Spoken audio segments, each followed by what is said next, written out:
E a gente está dando início a mais um episódio do Além do Jaleco. E a gente está com uma ilustre presença aqui, que hoje que está vindo apresentar para vocês algumas coisas muito importantes, eu acredito que vai agregar bastante para quem não está nos assistindo hoje. Doutora, você poderia se apresentar para a gente, por favor?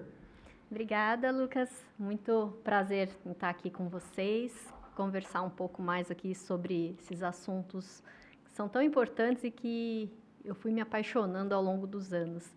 Então, fazer uma breve apresentação. Maravilha. Meu nome é Roberta, eu sou formada já há 25 anos, sou, por formação, cirurgiã do aparelho digestivo, fiz residência na Faculdade de Botucatu de Medicina, da Unesp.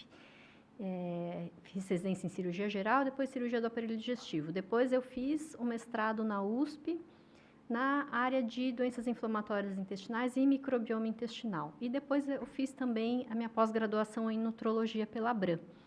E esse assunto da microbiota foi algo que foi se desenvolvendo aí ao longo dos anos. Então, já veio aquele interesse inicial durante o meu mestrado, que foi nessa área já de microbiota. Embora naquela época eu ainda operasse bastante, eu trabalhasse mais com cirurgia do que clínica, naquela época foi quando surgiu já essa ideia. Isso foi em 2012, quando eu defendi o mestrado, comecei a estudar isso em 2008, então já tem um certo tempo aí, alguns anos.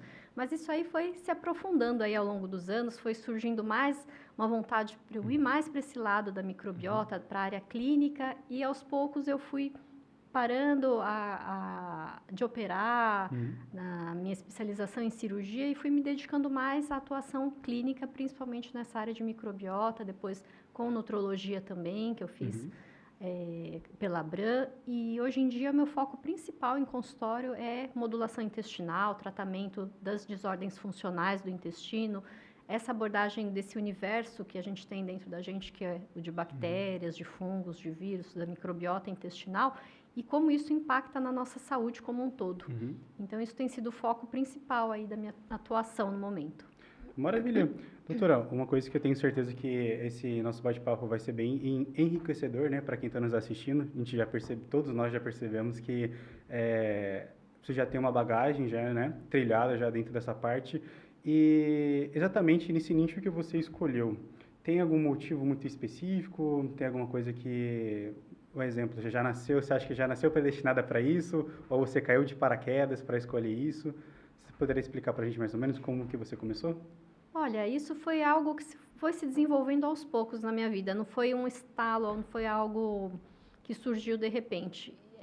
Eu gostava sempre assim, durante a medicina, eu tive essa preferência por gastroenterologia, cirurgia do aparelho digestivo.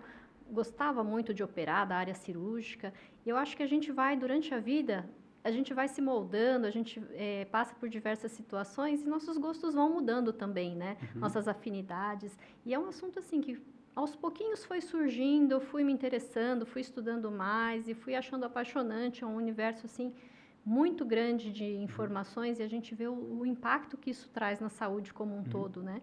Então, é algo que foi se desenvolvendo naturalmente mesmo. Isso surgiu, acho que a sementinha inicial foi no meu mestrado, que já trabalhava com essa área de microbiota. E ao longo desses últimos anos, estudando, lendo artigos, aprofundando um pouco mais nisso aí, aplicando principalmente na prática clínica, vendo resultados, vendo como isso impacta na qualidade de vida das pessoas. E isso foi me trazendo cada vez mais a certeza que seria a área que eu gostaria de trabalhar.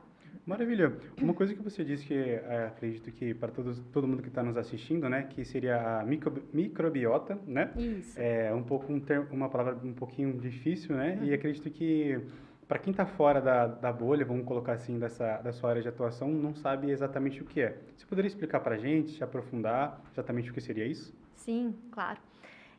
Hoje em dia, nós sabemos que temos dentro do nosso organismo 10 vezes mais bactérias, micro-organismos do que células humanas, né? Então, a gente fala que é um universo que habita dentro de nós. Então, a microbiota é esse conjunto de todas essas bactérias. A gente tem em torno aí de 100 trilhões de bactérias dentro do nosso organismo.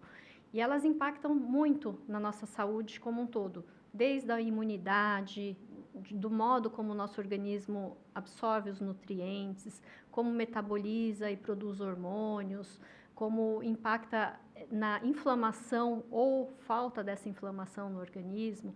Então, hoje a gente já vê a conexão do intestino com praticamente todos os órgãos e sistemas. Um dos eixos mais estudados é o eixo intestino-cérebro. Então, hoje em dia nós sabemos que o intestino impacta diretamente em sistema nervoso central e o contrário também. É um eixo bidirecional, de baixo para cima e de cima para baixo. Então, um intestino que está em desequilíbrio, está desregulado, com uma composição ruim de bactérias, impacta negativamente o funcionamento do sistema nervoso. Então, aumenta aí riscos de ansiedade, de depressão, de Alzheimer, de Parkinson, de várias doenças neurológicas, e o contrário também. Uma pessoa que está muito ansiosa, muito estressada ou deprimida, isso impacta negativamente também o intestino, o funcionamento intestinal, a composição de bactérias. Isso aí é só um dos eixos, né? Mas aí a gente tem eixos com todo o nosso organismo. Então, com pele, doenças da pele, então, acne, rosácea, dermatites atópicas, tem muita correlação com microbiota, os hormônios, né? Então, sistema endócrino, produção hormonal. Então, doenças da mulher, em geral, tem muito a ver com o intestino, desde candidíase de repetição, ovário policístico, menopausa, que é um assunto que eu tenho trabalhado bastante, endometriose, tudo isso tem muita correlação, né? Inclusive o ganho de peso, obesidade, pessoas que tendem a ser mais magras, mais obesas, a gente vê que a microbiota dessas pessoas são muito diferentes, o tipo de bactérias que essas pessoas têm. Então, a gente saber abordar o intestino é um complemento que está se tornando cada vez mais importante na medicina.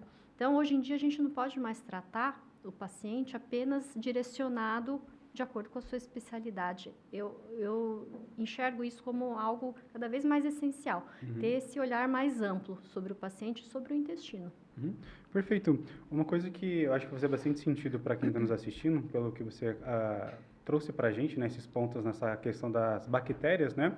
Que, para mim, numa visão um pouco mais leiga, pelo que eu estou vendo, eu pensava que as bactérias eram só coisas ruins, né? Mas, pelo que eu vi, tem coisas boas. Você poderia explicar para a gente, mais ou menos, a diferença das bactérias ruins, bactérias boas? Sim, com certeza. Isso é bem importante, porque nós temos bactérias de proteção e nós temos bactérias patogênicas, né? Então, as patogênicas são as que causam infecções, causam doenças. Só que é fundamental que a gente tenha uma certa quantidade de bactérias protetoras também, que são aquelas bactérias que já habitam o nosso intestino, e essas bactérias têm funções importantíssimas na nossa saúde. Então, como eu vinha dizendo, a absorção de nutrientes, a imunidade, elas produzem substâncias, né, ácidos graxos de cadeia curta, por exemplo, que vão impactar na imunidade intestinal, no fortalecimento da barreira intestinal. O que seria esse fortalecimento? Quando o intestino tem essa barreira saudável, ele se torna literalmente como uma barreira contra infecções, né? Ele funciona como uma barreira contra a passagem de substâncias tóxicas, de produtos bacterianos para a corrente sanguínea que possam inflamar outros órgãos. Então, é importante que a gente tenha essa composição de, entre aspas, como se fossem os nossos soldados no intestino também. Então, as bactérias que vão fazer a nossa defesa, que vão melhorar a nossa imunidade, melhorar o modo como a gente metaboliza hormônios, como absorve nutrientes. Então, isso vai impactar diretamente. Então, elas são fundamentais, as bactérias boas e as bactérias ruins. As bactérias ruins em uma menor quantidade e as boas para a gente proteger. Por isso que é importante não tomar antibióticos de modo indiscriminado, por exemplo. Porque o que acontece? Quando você toma antibióticos, às vezes a pessoa está com uma gripe, que nem teria uma indicação de antibiótico, por exemplo, e vai tomando, toma antibiótico. O antibiótico não vai aniquilar só as bactérias que a gente pretende, as bactérias ruins. Aniquila bactérias de proteção também. Então, isso aí vai virando um ciclo. A pessoa vai ficando com a imunidade cada vez mais prejudicada, e vai aumentando o risco de novas doenças, novas infecções, a diversidade de bactérias diminui. E é importante para a nossa saúde que a gente tenha uma boa diversidade, uma boa riqueza de bactérias intestinais. E, doutora, trazendo um ponto que eu acho interessante a gente trazer aqui, como que a gente consegue trazer essas bactérias boas para a gente, né? Porque a gente sabe que hoje em dia a gente está vivendo numa sociedade que a gente está muito rápido. As coisas parece que está acontecendo da noite para o dia, as semanas parece que tem 3 dias, né? Sim. E como é que a gente consegue ter uma rotina ou quais são os alimentos que a gente precisa seguir para a gente conseguir adquirir essas bactérias boas? É o sono ou é a alimentação? Você conseguiria trazer para a gente mais ou menos esses pontos? Sim, essa sua pergunta é fundamental, é importantíssima, né? E que é o X da questão. A gente fala Uhum, tanto em tratar a bactéria, mas como, né? Como uhum, ter essas bactérias benéficas? Bom, um dado muito importante e que vale até para quem tem filhos pequenos ou quem está gestante, por exemplo. Os 1000 primeiros dias de vida de uma criança são o período crucial na formação da microbiota do ser humano. Então, até os 3 anos de idade, mais ou menos. Então, por isso que é tão importante que a gestante tenha esse período de gestação saudável, que ela pratique atividade física, se alimente bem durante a gestação.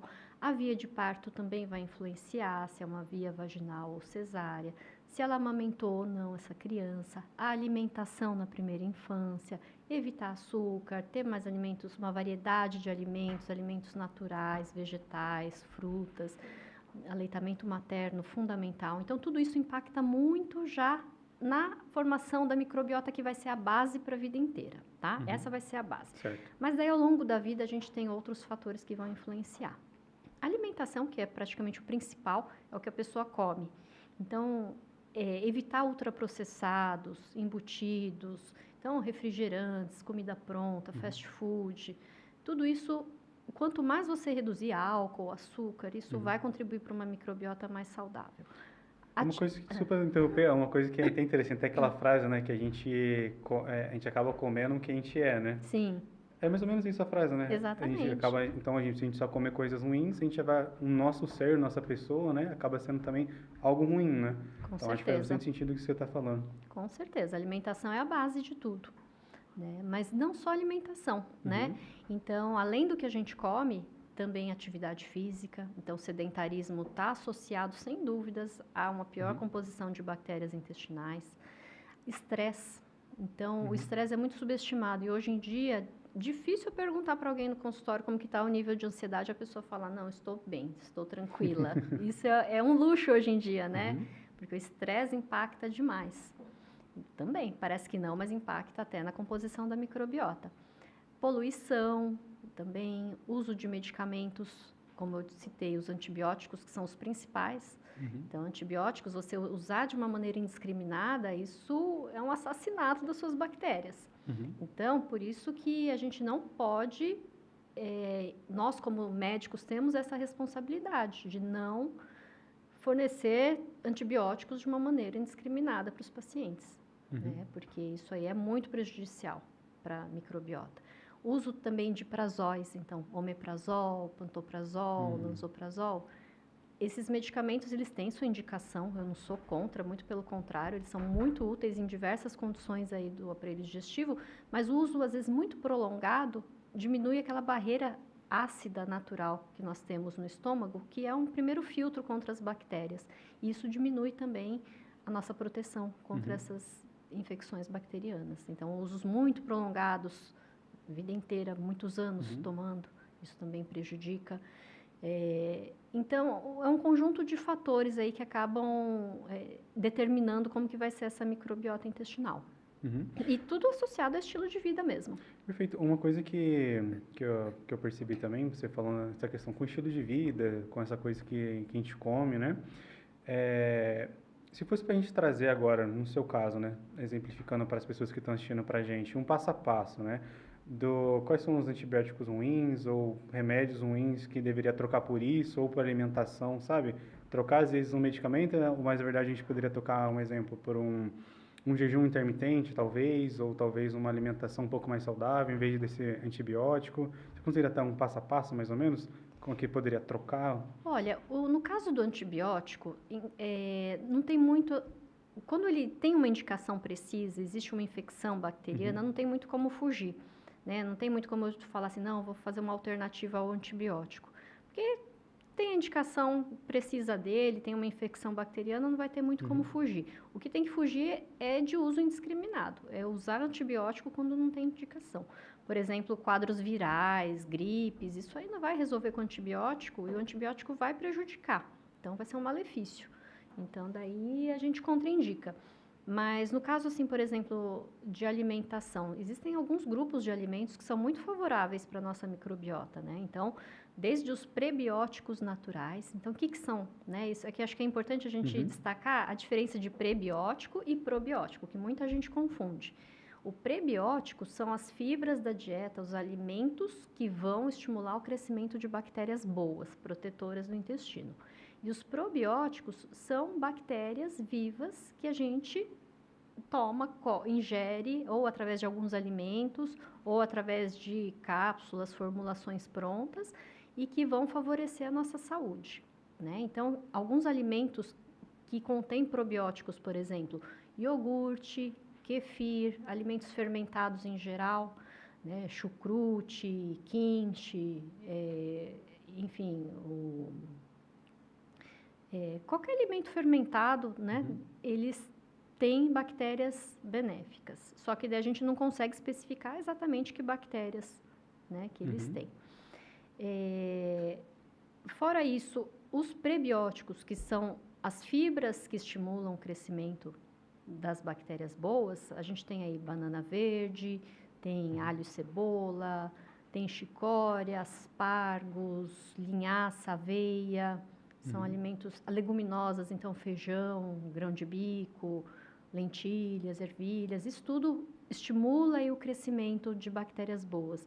E também tem outros, né? Tem os polifenóis, que estão presentes aí em frutas vermelhas, por exemplo, então framboesa, morango, mirtilo, amoras, são alguns exemplos aí de frutas vermelhas, alguns vegetais, principalmente aqueles verdes escuros também tem bastante polifenóis, então o espinafre, os brócolis também, tem outras fontes de boas gorduras, peixes, linhaça, castanhas também. Então, são uma variedade aí de alimentos que favorecem o crescimento, que estimulam o crescimento de bactérias boas e protetoras. Uma coisa que surgiu aqui, né? Pensando um pouco a mais a respeito do que você está dizendo, né? Veio também essa questão dessa parte da imunidade, né? Toda vez que vem aquela frente fria, né? As mães ou as pessoas pequenas, crianças pequenas, né? Acaba tendo aquela gripe, aquele resfriado. Você poderia dizer pra gente aquelas coisas que falam, né? De que se é uma bactéria, se não é, ficar de pé no chão, sabe? Que acaba ficando doente.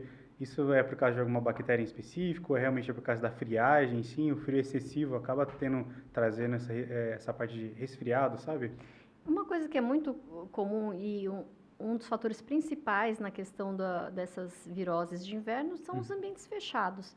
As pessoas ficam mais aglomeradas no inverno, né? E isso facilita muito a propagação das doenças. Então, esse é o fator principal, no fundo, né? Então, no inverno, as pessoas ficam as crianças em ambientes fechados para se protegerem do frio, e lá não circula, né? O ar fica lá circulando o mesmo ar de uma pessoa contaminada com outra, e aquilo se espalha facilmente. Entendi. E, doutora, explicando um pouquinho mais a respeito dessa questão da sua clínica, vamos colocar assim, se uma pessoa hoje entraria em contato com você, como é que funcionaria esse passo a passo, esse caminhar, quais as primeiras coisas que você estaria olhando para ela, estaria indicando, se tem algum case de sucesso, talvez, que você já... alguém veio com um X problema, você conseguiu devolver ela com quase 100% ou 100% de aproveitamento depois que ela entrou em contato com você? Sim, sim, vários, felizmente, né? E o principal, né, o que eu mais atendo no consultório são pessoas com doenças e sintomas funcionais do intestino. O que seria doenças funcionais? São aquelas doenças do funcionamento da microbiota intestinal e não que tenham exatamente doenças orgânicas, que são lesões visíveis, uma inflamação, um tumor, um câncer, um pólipo. Não seria esse caso. Seria o caso da pessoa que tem os exames estão, teoricamente, entre aspas, normais, mas a pessoa tem muitos sintomas.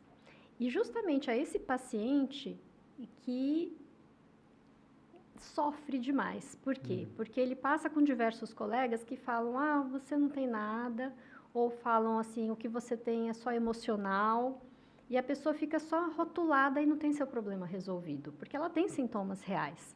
Ela tem inchaço abdominal, tem excesso de gases, tem aquele intestino que às vezes está com diarreia, às vezes prende, tem dor abdominal, é aquela paciente que acorda, isso todo dia eu ouço no consultório. Acordo com o abdômen lisinho, vai inchando, no fim da tarde estou como se fosse uma grávida.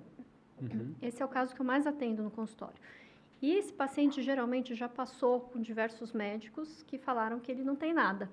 Então isso é sofrido para o paciente, porque ele fica sem um diagnóstico, ele fica com aquela sensação que é tudo da cabeça dele, quando na verdade não, né? Então a gente ajustar tudo isso é muito gratificante quando você vê a melhora desse paciente e você vê que tem uma solução e o melhor de tudo, você não melhora só o sintoma intestinal do paciente, você acaba melhorando tudo.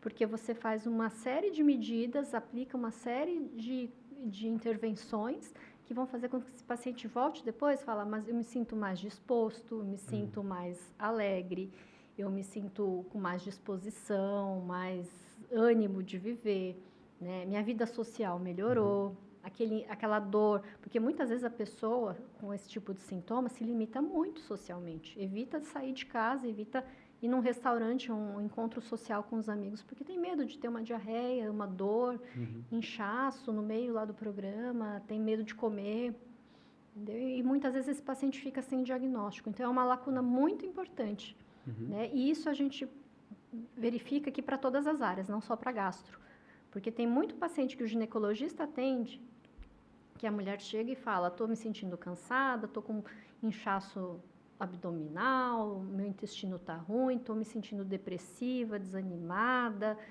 está tratando a menopausa e não melhora, está fazendo reposição hormonal, mas não vê evolução. Então, por exemplo, para o ginecologista é interessante ter essa abordagem. Para o dermatologista que está com um paciente com uma acne que não melhora totalmente, ou então que vai e volta toda hora, com uma rosácea, com uma dermatite atópica, com o psiquiatra que tenta tratar a depressão, mas vê que não evolui, troca medicamentos. Então, é uma abordagem, uma opção a mais que a gente tem hoje em dia e que faz toda a diferença na saúde como um todo do paciente. E uma coisa que eu percebo bastante com o avanço da tecnologia hoje em dia, né? O excesso de informação que os pacientes estão tendo, né? Sim, sim. Às vezes eu percebo bastante pessoas que, vamos colocar nessa parte do audiovisual, né? Acha que é o expert no assunto, né? Porque usou o chat ou no Gemini ali, 1, 2, 3 minutinhos, já acha que é expert, já tem um laudo pronto, né? E com esse avanço da tecnologia, doutora, para a gente fazer uma pergunta mais construída agora, ela está te ajudando, está te atrapalhando? Você poderia explicar para a gente um pouquinho? Essa pergunta também é excelente, porque eu falo para os meus pacientes, tem médico que não gosta, tem médico que não gosta que o paciente vá no chat GPT, que fique procurando e que chegue cheio de informações. Eu já gosto, porque esse paciente está muito mais bem informado hoje em dia. O acesso à informação está para todo mundo. Então, a gente observa que o paciente vem muito mais bem preparado, né? Ele já vem com uma bagagem boa, ele já vem sabendo o que ele está falando. Ele não vem totalmente leigo mais. E, por incrível que pareça, muitas vezes o paciente vem falando de assuntos que muitos médicos não dominam. Então, assim, meu recado para a classe médica é o seguinte, a informação está aí para todo mundo e os médicos não podem ficar para trás, tem que ter o domínio, tem que trazer essa resposta ao paciente. Porque, assim, o ChatGPT, inteligência artificial, vai trazer algumas pinceladas, mas o paciente não vai saber o que fazer com toda aquela informação, né? Como que ele vai aplicar na saúde dele, de fato, aquilo? Ele não tem essa resposta. Ele sabe o que pode estar causando aquele incômodo que ele tem. Isso é muito importante. Isso aí eu acho que tem sido muito útil, porque, pelo menos, os pacientes já estão sabendo quem procurar agora. Eles já estão sabendo como ir atrás da solução dos seus problemas. Então, acho que isso é de uma validade enorme. Só que o médico também tem que estar preparado para essa demanda, porque a demanda hoje é muito diferente de 10 anos atrás. Sim. Né? 10 anos atrás, o paciente não tinha acesso a esse tipo de informação. Então, o médico tem que estar preparado. Ele tem que saber o que fazer. Né? E uma coisa que é interessante que você disse, doutora, que eu vejo que vem crescendo bastante, né? de novos médicos formados, né? Uhum. Se você ver, temos muitos médicos formados, tem muitas pessoas, Muitos, é. mas muitos médicos despreparados, né? Uhum. Isso hoje em dia, anda te atrapalhando no seu nicho? Você acha que isso acaba, um exemplo, você tendo que pegar pessoas que, infelizmente, por ter passado por maus médicos, acaba tendo que vir em situações totalmente drásticas com você, né? Uhum. Isso vem atrapalhando você? Você acha que o aumento dessa constância de pessoas ruins no seu escritório, clínica, né? Barra clínica, vem aumentado, não? O número de médicos aumentou expressivamente, né? E o que eu vejo, assim, algo muito comum em médicos da minha geração é meio que, às vezes, um embate contra, assim, médicos mais jovens e que estão mais presentes nas mídias sociais e que ficam rotulados como charlatões, enfim, médicos que não sabem o que estão falando e que estão propagando mentiras, enfim. Isso diretamente a mim não vai me afetar. Eu estou preocupada em fazer o meu melhor, mas eu acho que quem está preparado e quem tem a bagagem tem a obrigação de se posicionar também. Sim. Não adianta só reclamar que o médico despreparado está faturando, está falando um monte de mentira na internet, está enganando gente, enquanto ele está calado. Então, eu acho que a obrigação do médico também, que faz o seu trabalho direitinho, com ética, de acordo com evidências científicas, ele tem que se posicionar também. Então, não tem que ser contra mídias sociais, porque a nossa realidade hoje é outra, né? A gente não está na medicina que eu me formei lá, eu me formei no ano 2000. É uma medicina totalmente diferente. Então, a gente não pode viver de acordo com o que eu me formei em 2000. A realidade é totalmente outra. Então, o que eu acho que a gente tem que se posicionar também. É obrigação nossa se posicionar, trazer informações de qualidade, trazer o que se tem de evidência científica, né? E para o paciente é muito complicado fazer essa filtragem, né? Muito paciente chega perdido, fala assim, olha, eu não sei mais em quem acreditar. Um médico fala isso, outro médico fala aquilo, é complicado. Né, para o paciente saber em quem ouvir, porque tem muitas opiniões divergentes aí na internet. Só que eu acho que é obrigação de quem também está fazendo sua parte corretamente, se posicionar, orientar e divulgar informação de qualidade. Perfeito. Doutora, acredito que tudo que a gente já conseguiu já trazer aqui, ou transparecer para quem está nos escutando, vai ser de grande proveito, né? E trazendo um pouquinho mais para o final, nessa parte de encerramento, né? Se você fosse trazer uma frase ou trazer uma opinião para você, para quem está nos assistindo, né? Do seu coração agora, a câmera vai ser sua ali, você pode ficar à vontade, realmente transparecer o que você quer, trazer alguma coisa para o público, ou para essa parte médica, ou para o paciente, fica à vontade. Eu acho que a gente tem que... Meu recado principalmente para os médicos, agora para os meus colegas, né? A gente tem que cada vez mais enxergar o paciente como um todo, né? Isso não é só aquela frase bonitinha que a gente sempre ouviu, mas de fato aplicar, né? Então, muitas vezes, dentro das nossas especialidades, a gente teve a formação, teve aquela orientação direcionada para determinada patologia, determinada condição. Eu acho que a gente tem que abrir a mente um pouco em relação à saúde global do paciente e observar como alguns ajustes que a gente faça impactam a saúde de uma maneira tão ampla nesse paciente. O nosso potencial de ajuda a esse paciente é muito maior do que a gente imagina, porque a gente acaba não melhorando só um ponto ou outro na saúde desse paciente. A gente melhora a saúde global, melhora a vontade, às vezes, de viver desse paciente. Então, acho que o meu recado para os colegas seria ter essa visão um pouco mais ampla. Atualmente, a gente dispõe já de várias ferramentas que a gente não tinha antigamente, de investigação, de abordagens, que a gente tem agora disponíveis aqui no Brasil, na prática clínica, disponíveis para todo mundo. Então, que a gente pode utilizar e para a gente ter esse interesse aí em aprender mais, né? Em aprender como a gente pode impactar ainda mais a saúde dos nossos pacientes, não só da maneira que a gente estava acostumado há alguns anos atrás. Sim, maravilha, doutora. Realmente, muito obrigado pela sua presença, obrigado por tudo que você conseguiu compartilhar com a gente, né? Acho que todo mundo que desde o primeiro instante já viu que você já traz uma bagagem com bastante expertise, né?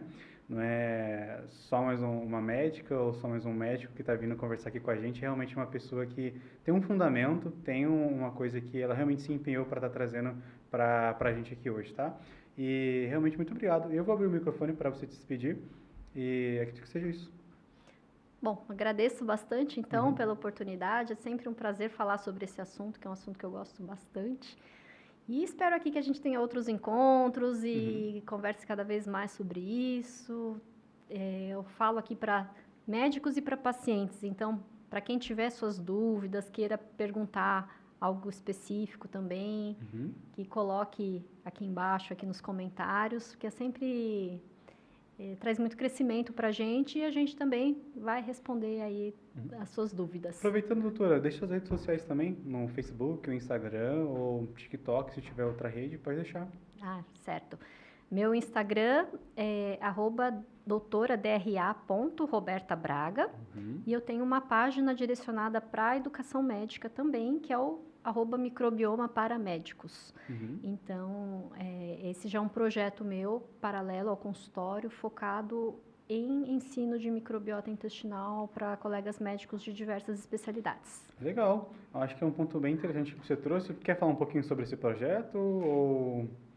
É um projeto que estou desenvolvendo para a gente trazer exatamente esse conhecimento da microbiota e principalmente a aplicabilidade clínica, né? Então, a gente sabe que o tempo do médico é muito escasso, está todo mundo envolvido aí com as suas demandas pessoais e profissionais o tempo todo. Então, é um projeto meu que eu já venho há algum tempo trabalhando em cima, em fazer um passo a passo aplicável clinicamente para médicos de outras especialidades. Então, para ginecologistas, dermatos, psiquiatras, endócrinos, que possam aplicar esse conceito do microbioma no seu dia a dia, né? E impactar positivamente seus pacientes.